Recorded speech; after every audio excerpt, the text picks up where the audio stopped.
જય સ્વામિનારાયણ. આજે એક એવા શબ્દને લઈને આવી છું કે શાયદ મારી જેવી લેડીઝ છે ને એને ખરેખર દિલથી દુઃખ થાય જ છે.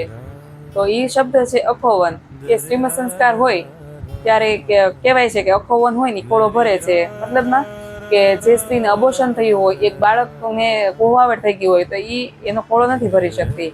તો આ શ્રીમદ સંસ્કાર છે એ શું છે?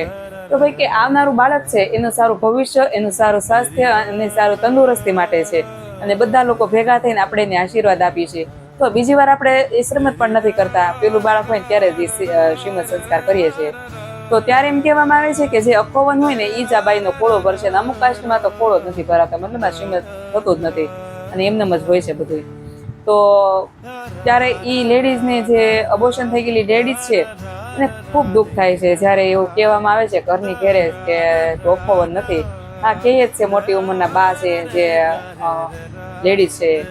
એટલે હું તો એમ કહું આ મોડર્ન વિચાર છે આપણા, અત્યારે મોડર્ન યુગ છે તેમાં પણ મોડર્ન આપણે વિચાર રાખીએ તો કે અખોવન જ ખોળો શું કામ ભરી શકે?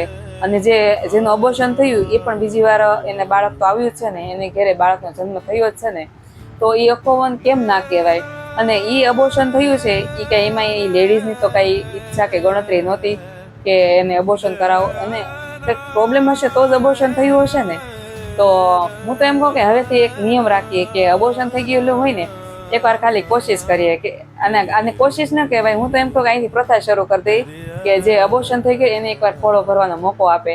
મતલબ આ આપણો નિયમ, શાસ્ત્રમાં આવો નિયમ કે લખ્યો નથી અખોવનનો, તો આપણે શું કામ એ અખોવનનો? આપણે આ કહે ને ડોશી શાસ્ત્ર છે, તો આ પહેલેથી જ હાલ્યું આવે એટલે અત્યારે હાલ્યું હોય. પણ હું તો એમ કહું આ મોડર્ન લાઈફ છે, મોડર્ન વિચાર છે આપણા બધાના, તો એકવાર એ લેડીઝને પણ એક મોકો આપી. તમે કોઈ મોકો આપ્યો હોય તો જરા કમેન્ટ કરજો એટલે લોકોને ખબર પડે. શું ખબર એનું અબોર્શન થઈ ગયેલું હોય, એને ખોળો ભર્યો હોય, એ બાળક પણ એક મોટા પદ ઉપર જાય તો મોટો થઈ. અને જેને અખોવન હોય અને એને ખોળો ભર્યો હોય અને એ બાળક મોટું થાય ત્યારે એ બાળક એવા કંઈ કાંડ કરે, એવું કંઈ કાર્ય કરે તો.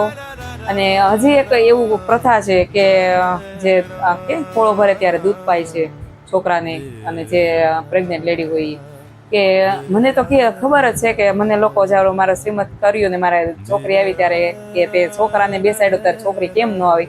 મતલબ આ એક કહેવાય ને કે એક ખરાબ આદત છે, ખરાબ વાત છે કે ખોળામાં બેસાડી તો છોકરો આવે, ખોળામાં છોકરી બેસાડી છોકરી, એવું કઈ હોતું નથી. તો લોકોને બધા ખોળામાં છોકરો જ બેસાડે, છોકરીને થોડા કોઈ બેસાડે. અને હા, ઘણી ઠેકાણે એમ કહે છે કે ભાઈ લક્ષ્મીજીને જ બેસાડવા છે, દીકરીને જ બેસાડી છે, અને ઘણી ઠેકાણે લક્ષ્મીજીને બેસાડે છે ત્યારે ત્યાં દીકરો પણ આવે છે. હો, એટલે આવી એક માન્યતામાં ના રહેવું જોઈએ. પણ આ અખોવનનું છે એમાં થોડુંક તમે વિચારજો ચોક્કસ. તો તમારે આ વિશે શું કેવું નહીં જરા કમેન્ટ પણ કરી દેજો. જય સ્વામિનારાયણ.